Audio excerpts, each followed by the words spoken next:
वणी येथील रस्त्यावरील ओझरखेड शिवारातील हॉटेल श्रीहरी जवळील वळणावर प्रवासी वाहतूक करणारी काळी पिवळी जीप व हुंडाई व्हर्ना कार यांची समोरासमोर धडकेत कारमधील नाशिक शहर पोलीस कर्मचारी व महिला पोलीस दोघे ठार झालेत. मंगळवार रोजी रात्री 9:30 वाजेच्या दरम्यान प्रवासी वाहतूक काळी पिवळी जीप क्रमांक MH15E2132 ही नाशिक बाजूने वणीकडे वेगात येत असताना समोरून भरधाव वेगाने येणारी हुंडाई व्हर्ना क्रमांक MH15DM9183 यांच्या समोरील बाजूस धडक झाली. यात व्हर्ना कारमधील ज्ञानेश्वर एन रोंदळ वय 52 राहणार नाशिक पोलीस मुख्यालय व रेणुका भिकाजी कदम महिला पोलीस हे गंभीर जखमी होऊन जागीच ठार झाले. मृतांना वणी येथील ग्रामीण रुग्णालयात दाखल केले असता वैद्यकीय अधिकारी डॉ. सोनाली गायधनी यांनी तपासून मृत घोषित केले.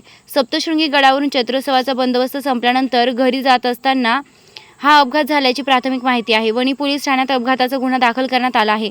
प्रवासी वाहतूक करणारी काळी पिवळी जीपचा चालक अरुण रामचंद्र गायकवाड राहणार ओझरखेड तालुका दिंडोरी जिल्हा नाशिक याच्या विरोधात गुन्हा दाखल करण्यात आला आहे. पुढील तपास वणी पोलीस करत आहेत. वृत्तसंकलन माधव खाबिया.